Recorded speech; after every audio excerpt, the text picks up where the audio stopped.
இந்த கொலைக்கும் அரசுக்கும் எந்த சம்மந்தமும் இல்லைன்னா ஏன் போயிட்டு உச்சநீதிமன்றத்தில் இவங்க சிபிஐ விசாரணைக்கு தடை வேண்டும்னு ஒரு முறை இல்லை 2 முறை போகிறாங்க. பெரிய பெரிய முக்கிய அரசியல் புள்ளிகள் எல்லாம் கூட இந்த கொலையில் பின்புலமாக இருக்காங்க. இதை பார்த்திங்கன்னா ஒரு அரசு படுகொலையாக தான் எடுத்துக்கலாம். அவசரமாக அண்ணன் ஆம்ஸ்ட்ராங் கொலையில் பார்த்திங்கன்னா திருவேங்கடத்தை என்கவுண்டர் செய்தது ஏன்? சிபிஐ விசாரணைக்கு மாற்றம் செய்த பிறகும் கோப்புகளை பார்த்திங்கன்னா ஒப்படைக்காதது ஏன்? 2. உயர்நீதிமன்றம் சிபிஐ விசாரணைக்கு மாற்றிய பின்பு தமிழக அரசு சார்பில் சிபிஐ விசாரணைக்கு தடை கோரி உச்சநீதிமன்றத்தில் மேல்முறையீடு செய்தது ஏன்? இந்த வழக்கை ஒழுங்காக விசாரிக்கல. குற்றவாளிகளை 2 குற்றவாளிகளை இன்னும் கண்டுபிடிக்கல. 60 வாரங்கள் ஆகிவிட்டது. இன்னமும் 2 குற்றவாளிகளை இது பண்ணல. சார்ஜ் ஷீட் ஃபைல் பண்ணிட்டீங்க. நீங்கள் சிபிஐ விசாரணைக்கு தாராளமாக விசாரிக்கலாம், எங்களால் முடியலன்னு சொல்லிட்டு போகலாம்ல. நீங்கள் ஏன் போய் உச்சநீதிமன்றத்தில் தடை வாங்குறீங்க? சம்போ செந்தில், மொட்டை கிருஷ்ணன் இருவரையும் இன்னும் கைது செய்வாங்க. சார்ஜ் ஷீட் பண்ண பிறகு கொலையாளிகளை முழுமையாக கண்டுபிடிக்கல. வழக்கு நடந்து கொண்டு இருக்குது. வழக்கு நடந்துடும் போது முதல்ல பார்த்திங்கன்னா ஒரு 2 பேருக்கு ஜாமீன் கொடுத்தாங்க. அது இல்லாமல் இப்போ ஒரு 13 பேர், அஞ்சலை உட்பட ஒரு 13 பேருக்கு, நாகேந்திரன் மகன் அஸ்வத்தன் அவர்களுக்கும் 13 பேருக்கு இப்போ ஜாமீன் கொடுத்துருக்காங்க. இதுக்கு எடுத்தாலும் சொல்கிறீங்கல்ல, பெரிய பெரிய வழக்குலலாம் பார்த்திங்கன்னா குற்றவாளிகளை வெளியில் விட்டால் சாட்சியங்களை கலைச்சிருவாங்க அப்படின்னு சொல்கிறீங்கல்ல. ஏன் இப்போ சாட்சியங்களை கலைக்கிறதுக்காக இவங்க குற்றவாளிகளை வெளியில் விட்டீங்களா? வழக்கு நடந்துட்டு இருக்குது. சார்ஜ் ஷீட்டெல்லாம் ஃபைல் பண்ணிட்டாங்க. அப்படி இருக்கும்போது இந்த வழக்கை சிபிஐ விசாரணைக்கு மாற்றணும்னு சொல்லிட்டு மாற்றமும் செய்கிறாங்க. இப்படி இருக்கிற நேரத்தில் பார்த்திங்கன்னா இந்த சிபிஐ விசாரணைக்கு மாற்றம் செய்த பின்னர் அந்த கோப்புகளையே இன்னும் ஒப்படைக்கல. தமிழக அரசு சார்ந்த கமிஷனர் பார்த்திங்கன்னா இந்த கோப்புகளையே சிபிஐயிடம் ஒப்படைக்கவே இல்லை. காலதாமதப்படுத்திட்டே வந்தார்.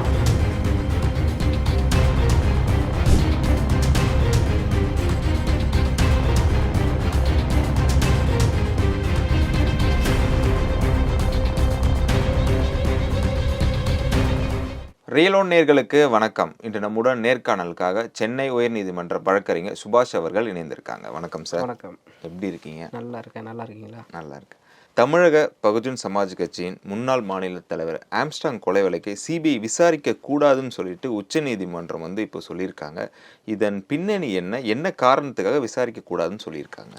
பலகட்ட நீதி போராட்டங்களுக்கிடையே பகுஜன் சமாஜ் கட்சியை சார்ந்த தொண்டர்களும் சரி, மறைந்த அண்ணன் ஆம்ஸ்ட்ராங் அவர்களுடைய மனைவி பொற்கொடி ஆம்ஸ்ட்ராங் அவர்களும் சரி, தற்போது மாநில தலைவராக இருக்கக்கூடிய ஆனந்தன் அவர்களும் சரி, தொடர்ந்து போராடி கொண்டிருந்த வேளையில் உயர்நீதிமன்றம் இந்த வழக்கை பார்த்தா சிபிஐ விசாரணைக்கு மாற்றலாம் அப்படின்னு சொல்லிட்டு ஒரு ஆணை பிறப்பித்தது.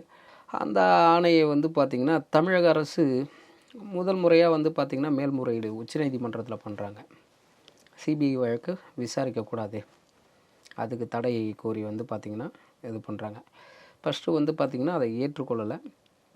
இப்பொழுது பார்த்திங்கன்னா ஜேகே மகேஸ்வரி வினோத் சந்திரன் அப்படின்ற நீதிபதி அடங்கிய குழு பார்த்திங்கன்னா இந்த சிபிஐ விசாரணைக்கு தடையாணை பிறப்பித்துள்ளது. இந்த வழக்கை பார்த்திங்கன்னா நம்ம எப்படி பார்க்கலான்னு பார்த்திங்கன்னா, இன்னமும் பார்த்திங்கன்னா கொலையாளிகள் பார்த்தா முழுமையாக கண்டுபிடிக்கப்படவில்லை. வெளியில் நடமாடிட்டு தான் இருக்காங்க. வெளியில் நடமாடிட்டு இருக்காங்கன்னு சொல்ல முடியாது. குற்றவாளி என்று சொல்லக்கூடிய சம்போ செந்தில், மொட்டை கிருஷ்ணன் இவங்கெல்லாம் பார்த்திங்கன்னா இன்னும் கண்டுபிடிக்க விடப்படவே இல்லை. குற்றப்பத்திரிகை அறிக்கை தாக்கல், இந்த சார்ஜ் ஷீட் அப்படின்னு சொல்லிட்டு பண்ணிட்டாங்க. சார்ஜ் ஷீட் பண்ண பிறகு கொலையாளிகளை முழுமையாக கண்டுபிடிக்கல. வழக்கு நடந்து கொண்டு இருக்குது. வழக்கு நடந்துடும் போது முதல்ல பார்த்திங்கன்னா ஒரு 2 பேருக்கு ஜாமீன் கொடுத்தாங்க உயர்நீதிமன்றத்தில். அது இல்லாமல் இப்போ ஒரு 13 பேர், அஞ்சலை உட்பட ஒரு 13 பேருக்கு, அஸ்வத்தமன் முதல் குற்றவாளியான நபர் நாகேந்திரன் மகன் அஸ்வத்தமன் அவர்களுக்கும் அஞ்சலி உட்பட நபர் 13 பேருக்கு இப்போ ஜாமீன் கொடுத்துருக்காங்க. இது பார்த்திங்கன்னா வழக்கு நடந்துட்டு இருக்குது. சார்ஜ் ஷீட்டெல்லாம் ஃபைல் பண்ணிட்டாங்க. அப்படி இருக்கும்போது இந்த வழக்கை சிபிஐ விசாரணைக்கு மாற்றணும்னு சொல்லிட்டு மாற்றமும் செய்கிறாங்க. இப்படி இருக்கிற நேரத்தில் பார்த்திங்கன்னா இந்த சிபிஐ விசாரணைக்கு மாற்றம் செய்த பின்னர் அந்த கோப்புகளையே இன்னும் ஒப்படைக்கல. தமிழக அரசு சார்ந்த கமிஷனர் பார்த்திங்கன்னா இந்த கோப்புகளையே சிபிஐயிடம் ஒப்படைக்கவே இல்லை. காலதாமதப்படுத்திட்டே வந்தார். சிபிஐ கிட்ட வழக்கு மாற்றின உடனே இவங்கள ஜாமீனில் விட காரணம் என்ன? இது இவ்வளோ நாள் இல்லாமல் இவங்கள ஜாமீன் விட காரணம் என்ன? அப்போ ஒரு சந்தேகம் என்னென்னா, இதை பார்த்திங்கன்னா ஒரு அரசு படுகொலையாக தான் எடுத்துக்கலாம். அரசு படுகொலையாக தான் எடுத்துக்கலாம். எப்படி சொல்லப்போனால் ஒரு தேசிய கட்சியினுடைய மாநில தலைவர், குறிப்பாக பட்டியல் சமூகத்துக்கு தொடர்ந்து போராடக்கூடிய தலைவர், அந்த வடசென்னை உட்பட இவர் கண் அசைவு இல்லாமல் எதுவே நடக்கவே நடக்காது. ஆனால் ஆம்ஸ்ட்ராங்கினுடைய கண் அசைவு எதுவுமே இல்லாமல் நடக்காது. அப்போ அங்கே அந்த மக்களுக்கு எப்போல்லாம் பிரச்சனைகள் வருதோ அப்போல்லாம் யார் முன்னே நிற்கிறான்னு பார்த்தீங்கன்னா பகுஜன் சமாஜ் கட்சியினுடைய தலைவராக நான் ஆம்ஸ்ட்ராங் வந்து பார்த்திங்கன்னா முன்னாடி நிற்கிறார். இதை வந்து எல்லாரும் பேசும்பொழுது வந்து பார்த்திங்கன்னா இது வேறு விதமாக பேசலாம். ஆனால் வந்து பார்த்திங்கன்னா இந்த கொலைக்கும் அரசுக்கும் எந்த சம்மந்தமும் இல்லைன்னா ஏன் போயிட்டு உச்சநீதிமன்றத்தில் இவங்க சிபிஐ விசாரணைக்கு தடை வேண்டும்னு ஒரு முறை இல்லை 2 முறை போகிறாங்க. அதே போன்று வந்து பார்த்திங்கன்னா பகுஜன் சமாஜ் கட்சியினுடைய தேசிய தலைவராக இருக்கக்கூடிய மாயாவதி அவர்கள் இந்த இறப்புக்கு வந்த உடனே சொல்லிட்டாங்க. என்னென்னு சொல்லிட்டாங்கன்னா இந்த கொலையில் தமிழக அரசுக்கு சம்பந்தமில்லை எனில் வழக்கை சிபிஐ விசாரணைக்கு மாற்றம் செய்ய வேண்டும் அப்படின்னு சொல்லிட்டு. இதில் உங்களுக்கு இன்னும் நீங்கள் வந்து கொலையாளிகளை முழுமையாக கண்டுபிடிக்கலை. குற்றவாளிகளுக்கு ஜாமீன் கொடுத்தா அவங்க சாட்சியங்களை கலைச்சிருவாங்கன்னு நல்லாவே தெரியும். அவங்களுக்கு ஜாமீன் கொடுத்துட்டீங்க. சிபிஐ விசாரணைக்கு மாற்றினதை வந்து பார்த்திங்கன்னா நீங்கள் மேல்முறையீடு செய்து அதுக்கு தடையாணை வாங்குறீங்க. அப்போ உங்களுக்கும் ஆனால் ஆம்ஸ்ட்ராங் கொலைக்கும் ஏதாவது சம்மந்தம் இருக்கான்னு ஒரு கேள்வி எழும் இல்லை. ஏதாவது சம்மந்தம் இருக்கா? அப்போ ஏன் தொடர்ந்து ஆம்ஸ்ட்ராங் அண்ண விஷயத்தில் வந்து பார்த்திங்கன்னா இந்த தமிழக அரசு தொடர்ந்து இது போன்ற செயல்கள்லாம் செய்து வராங்க அப்படின்ற அப்போ முழுமையாக இதில் 100% என்னென்னா ஏதோ ஒரு பெரிய பிம்பம் இதில் இருக்குது. அப்போ இந்த கொலை வந்து பார்த்திங்கன்னா கொலையினுடைய சம்மந்தப்பட்ட நிகழ்வுகளை எல்லாம் வந்து பார்த்திங்கன்னா விடயங்களை எல்லாம் மறைக்கணும்னு நீங்கள் நினைக்கிறீங்களா? பெரிய பெரிய முக்கிய அரசியல் புள்ளிகள் எல்லாம் கூட இந்த கொலையில் பின்புலமாக இருக்காங்க அப்படின்றது வந்து பார்த்திங்கன்னா நம்ம சமூக வலைதளங்கள் எல்லாம் கூட பார்த்துட்டு இருக்கிறோம். இந்த ஆம்ஸ்ட்ராங் அவரோட கொலை வழக்கில் வந்து பார்த்தீங்கன்னா 250 சாட்சிகளை விசாரித்து 736 கிட்ட ஒரு பக்கம் கிட்ட ஒரு அறிக்கை ரெடி பண்ணியிருக்கு தமிழக காவல்துறை. இதை பற்றி நீங்கள் என்ன நினைக்கிறீங்க? சரி, அறிக்கை ரெடி பண்ணிட்டு இருக்கு. அது வந்து முழுமையான அறிக்கை ஆகுமா? 250 சாட்சியங்கள் வந்து விசாரித்து அறிக்கை தாக்கல் பண்ணியிருக்காங்க. இந்த 250 சாட்சியங்கள் சொல்லாத விஷயத்த 2 அக்யூஸ்டு சொல்லலாம் இல்லைங்களா? சம்போ செந்திலும் மொட்டை கிருஷ்ணனும் சொல்லலாம் இல்லைங்களா? இவங்க தானா வந்து பார்த்தாக்கா முதன்மை குற்றவாளிகளில் இவங்களும் 2 பேராக இருக்காங்கல்ல. இந்த 250 சாட்சியங்கள் வந்து பார்த்திங்கன்னா சொல்கிற வாக்குமூலத்தை வந்து பார்த்தாக்கா அறிக்கையை சமர்ப்பிட்டு அந்த வழக்குன்றது முடிவடைஞ்சிருமா? இது வந்து பார்த்திங்கன்னா பட்டியல் சமூக மக்களுக்கோ இல்லை அண்ணன் ஆம்ஸ்ட்ராங் அவர்களுடைய குடும்பத்திற்கோ அல்லது அந்த பிஎஸ்பியை சார்ந்த தொண்டர்களுக்கோ சொல்லக்கூடிய ஆறுதல். சிபிஐ விட தமிழக காவல்துறை வேகமாக தான் செயல்படுதில்ல இந்த விஷயத்தில். அப்போனா ஏன் சம்போ செந்திலையும் மொட்டை கிருஷ்ணனையும் இன்னும் கைது செய்யப்படலை? ஸ்காட்லாண்டுக்கு போலீஸுக்கு நிகரானது தமிழ்நாடு காவல்துறை தான். சரி, ஒத்துக்கிறேன், தமிழ்நாடு காவல்துறை மிக சிறந்த காவல்துறை தான். தினமும் வந்து பார்த்திங்கன்னா தொடர் கொலைகள் நடக்குது. காரணம் என்ன? நேற்று கூட ஒரு காதலிக்கவில்லைன்னா ஒரு 12ஆம் வகுப்பு மாணவி வந்து பார்த்திங்கன்னா குத்தி கொலை பண்ணுறான். தமிழ்நாடு முழுவதும் வந்து பார்த்தாக்கா போதை நகரமாக மாறி கொண்டு வருகிறது.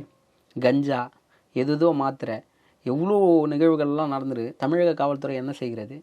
சட்ட ஒழுங்கு தினம் தினம் சீர்கேடு ஏற்பட்டு வருகிறதா? அப்போ மக்கள் மீது கொஞ்சம் கூட கவனம் செலுத்தவில்லையா தமிழக அரசு? சமீபத்தில் ஒரு செய்தி ஒன்று வந்துச்சு சார். ரவுடி நாகேந்திரன் அவர்கள் இருக்காங்கல்ல, அவங்க இன்னும் கொலை செய்யப்படலை, அவருக்கு அறுவை சிகிச்சை பண்ணிட்டு தமிழக அரசு தான் அவரை தப்ப வச்சிருக்கு அப்படின்னு சொல்லிட்டு ஒரு செய்தி வந்திருக்கு. இது எந்த அளவுக்கு உண்மை? அதாவது வந்து பார்த்திங்கன்னா தெள்ளத்தெளிவாக இந்த வழக்கில் வந்து நாகேந்திரன் அவர்கள் முதல் குற்றவாளி என்று தெரிந்தது. அதற்கப்புறம் வந்து பார்த்திங்கன்னா இந்த வழக்கு முதல் குற்றவாளி ஏற்றுக்கொண்டார். அவர் வந்து பார்த்திங்கன்னா கிட்னி ஃபெயிலியர்னு சொல்லிட்டு இது பண்ணிட்டு இருந்தார். அப்புறம் வந்து பார்த்திங்கன்னா அவருடைய மகன் வந்து சிபிஐ விசாரணை வேண்டும் அப்படின்னு சொல்லிட்டு ஹைகோர்ட்டில் ஒரு பெட்டிஷன் போட்டார். அதெல்லாம் மாற்றம்லாம் செய்யவே இல்லை. இதில் ஒரு நிறைய உட்பிரச்சனைகள் எல்லாம் கூட இருக்கிறது. அதனால் அவர் இறப்பு உண்மையானது. என்ன உட்பிரச்சனை இருக்குது? பிரச்சனை இருக்குன்னா அரசுக்கும் அவர்களுக்குள்ளார உட்பிரச்சனை இருக்குது. இவ்வளோ நாள் சிபிஐ விசாரணை கேட்காத அஸ்வத்தமன் திடீரென சிபிஐ விசாரணை வேண்டும் என்று கேட்கிறார் அல்லவா? அதுக்கப்புறம் அவருக்கு ஜாமீன் கிடைக்குதா இல்லையா? சிபிஐ விசாரணை வேண்டும் என்று அஸ்வத்தமன் கேட்ட பிறகு அவருக்கு ஜாமீன் கிடைக்குதா இல்லையா? 13 பேர் வந்து பார்த்திங்கன்னா ஜாமீனில் வெளியில் வராங்களா? அப்போ இதில் ஏதோ ஒரு உள்நோக்கம் இருக்குதுன்னு தானே அர்த்தம். சமூக நீதிக்கான ஆட்சி அப்படின்னு சொல்கிறோம். தொடர்ந்து வந்து பார்த்திங்கன்னா சமூக நீதிக்கான ஆட்சி வந்து பட்டியல் சமூக தலைவர்களுக்கும் பட்டியல் சமூக மக்களுக்கும் எதிர்ப்பாகவே நிற்குது. இன்றைக்கி தென் மாவட்டங்களில் நடக்கிற நம்ம இதெல்லாம் கூட சொல்கிறேன். நான் இந்த சமூக நீதி ஆட்சி அப்படின்னு சொல்கிறாங்கல்ல, ஒரு 10 கேள்வியை முன்வைக்கிறேன். அவசரமாக அண்ணன் ஆம்ஸ்ட்ராங் கொலையில் வந்து பார்த்திங்கன்னா திருவேங்கடத்தை என்கவுண்டர் செய்தது ஏன்? முதல் கேள்வி. சிபிஐ விசாரணைக்கு மாற்றம் செய்த பிறகும் கோப்புகளை வந்து பார்த்திங்கன்னா ஒப்படைக்காதது ஏன்? 2. உயர்நீதிமன்றம் சிபிஐ விசாரணைக்கு மாற்றிய பின்பு தமிழக அரசு சார்பில் சிபிஐ விசாரணைக்கு தடை கோரி உச்சநீதிமன்றத்தில் மேல்முறையீடு செய்தது ஏன்? நீங்கள் வழக்க ஒழுங்காக விசாரிக்கலல்ல, குற்றவாளிகளை 2 குற்றவாளிகளை இன்னும் கண்டுபிடிக்கல, 60 வாரங்கள் ஆகிவிட்டது, இன்னமும் 2 குற்றவாளிகளை இது பண்ணல, சார்ஜ் ஷீட் ஃபைல் பண்ணிட்டீங்க. நீங்கள் சிபிஐ விசாரணைக்கு தாராளமாக விசாரிக்கலாம், எங்களால் முடியலன்னு சொல்லிட்டு போகலாம்ல. நீங்கள் ஏன் போய் உச்சநீதிமன்றத்தில் தடை வாங்குறீங்க? சம்போ செந்தில், மொட்டை கிருஷ்ணன் இருவரையும் இன்னும் கைது செய்யவில்லை. ஏன்? ஆம்ஸ்டாங் கொலை வழக்கில் கைது செய்தவர்களை குற்றப்பத்திரிகை அறிக்கை தாக்கல் செய்த பின்னரும் சிபிஐ விசாரணைக்கு மாற்றம் செய்ய கோரிய பின்னரும் குற்றவாளிகளை ஜாமீன் விட காரணம் என்ன? எதுக்கெடுத்தாலும் சொல்கிறீங்கல்ல, பெரிய பெரிய வழக்கிலலாம் வந்து பார்த்திங்கன்னா குற்றவாளிகளை வெளியில் விட்டால் சாட்சியங்களை கலைச்சிருவாங்க அப்படின்னு சொல்கிறீங்கல்ல. ஏன் அப்போ சாட்சியங்களை கலைக்கிறதுக்காக இவங்க குற்றவாளிகளை வெளியில் விட்டிங்களா அப்படின்னு ஒரு கேள்வி எங்களுக்கு தோணும்ல. பஞ்சமி நிலம் பற்றி இது வரைக்கும் பேசவே மாட்டேறீங்க. பட்டியலின பஞ்சமர்களுக்கான சொந்தமான இந்த பஞ்சமி நிலம் இருக்குது. இந்த பஞ்சமி நிலத்தை பற்றி இன்னைய வரைக்குமே தமிழக அரசு வாய் திறக்கவே மாட்டுது. எத்தனையோ ஹைகோர்ட் ஆர்டர்லாம் இருக்குது. பஞ்சமர்களுக்கு, அந்த பட்டியலின சமூக மக்களுக்கு அந்தந்த மாவட்டத்தில் உள்ள பஞ்சம நிலங்களை ஒப்படைக்கணும். சமூக நீதி ஆட்சின்னு தானே சொல்கிறீங்க. சமூக நீதினா யாருக்கான ஆட்சியாக இருக்கணும்? பட்டியலின மக்கள் பாதுகாக்கப்பட வேண்டுமில்ல, அவங்களுக்கான உரிமையை கொடுக்க வேண்டும் அல்லவா? இதை நீங்கள் பண்ணீங்களா? பூர்வகுடி மக்களை, சென்னை மையத்தில் உள்ள ஆதிகுடி பறையர்களை ஆரம்பத்தில் இருந்தே வந்து பார்த்திங்கன்னா இந்த ரிச்சா ஓட்டிங்கன்னு கஷ்டப்பட்டுன்னு ஏதோ வந்து பார்த்திங்கன்னா இந்த பூர்வகுடி மக்களாக இருந்த ஆதிகுடி பறையர்களை, சமூக மக்களை சென்னையில் ஒதுக்கும் புறமாக உள்ள கண்ணகி நகர், செம்மஞ்சேரி, துறைப்பாக்கம், எழில் நகர் இது போன்ற பகுதிகளில் குடியமர்த்தப்படுவது ஏன்? அப்போ இங்கே யாருக்காக வந்து பார்த்திங்கன்னா நீங்கள் இந்த வேலையெல்லாம் செய்கிறீங்க? இங்கேருந்து குறைஞ்சபட்சம் ஒரு ஸ்கூலுக்கு போகிற மாணவ மாணவிகளாக இருக்கலாம், வேலை செய்கிறவங்களாக இருக்கலாம், அன்றாட அத்தியாவசிய வேலைக்கு போகிறவங்களாக இருக்கலாம், கம்பெனியில் இருக்கான், எவ்வளோ ஜாப்லலாம் இருக்கிறவங்கள திடீர்னு இந்த வீடுகளெல்லாம் இடிச்சிட்டு அங்கே போயிட்டு இது பண்ணிட்டா அவங்களுக்கு வந்து அத்தியாவசிய தேவைக்கான அன்றாட வருமானத்திற்கு ஏதாவது இருக்கும். அவங்களுக்கு இன்றைக்கி என்ன பட்டோன்னா, பொதுவாக கண்ணகி நகர், செம்மஞ்சேரி, எழில் நகர், துறைப்பாக்கம்னா எவனும் வேலை தர மாட்டான். திருட்டு பசங்கன்னுவான். கொலைகாரங்க ஃபுல்லாக அங்கே தான் இருக்கான், திருட்டு பசங்க ஃபுல்லாக அங்கே தான் இருக்கான், ராபரி பண்ணுறவங்க ஃபுல்லாக அங்கே இருக்கான். அப்போ இப்படியெல்லாம் இருக்காங்கன்னு தெரிஞ்சு இந்த மக்கள் மேலே, குறிப்பாக பட்டியல் சமூகத்தின் மக்கள் மேலே, கண்ணகி நகர், இந்த எழில் நகர், இந்த மக்கள் மேலே குறிப்பாக இந்த முத்திரைகள் குத்தப்படுது.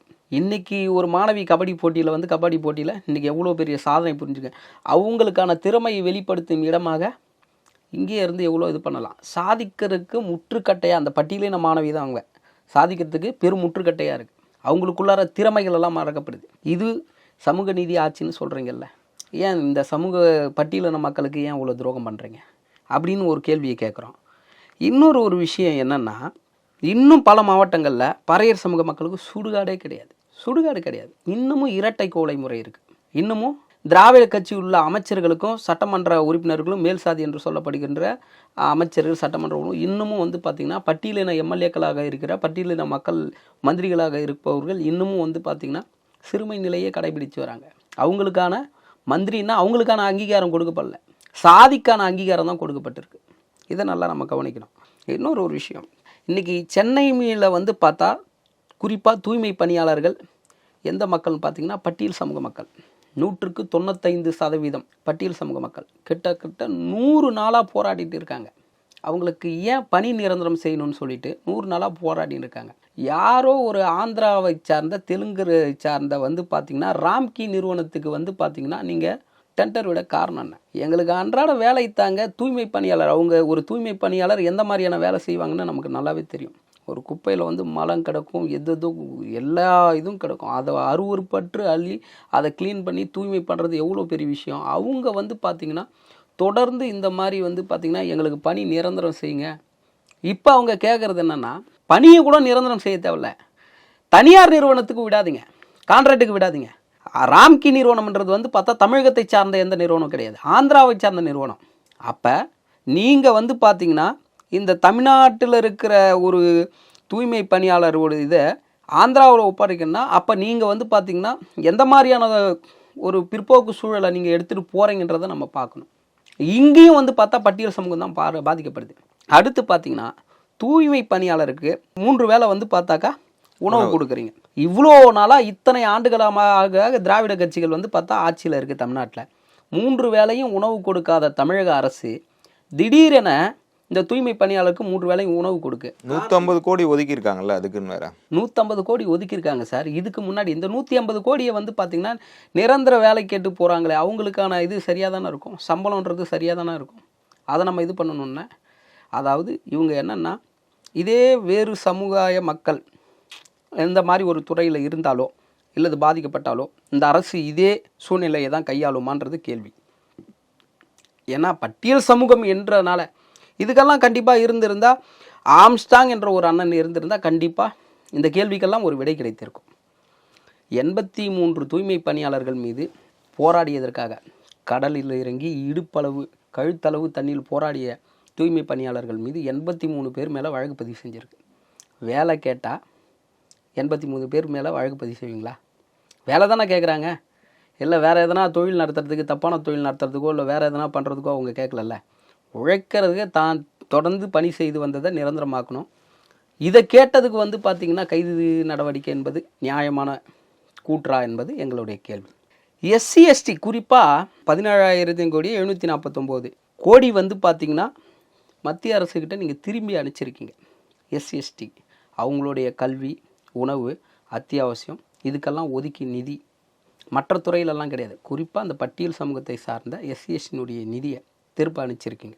இது ஏன் அனுப்புனீங்க? இது ஒரு கேள்வியாக வைக்கிறேன். புரட்சி தமிழகம் கட்சியினுடைய பறையர் பேரவை கட்சியினுடைய தலைவர் ஏர்போர்ட் மூர்த்தி அவர்கள் வந்து பார்த்திங்கன்னா கமிஷனர் ஆஃபீஸுக்கு வராரு. அங்கே வந்து பார்த்திங்கன்னா ஒரு 4 குண்டர்கள் தாக்குறாங்க.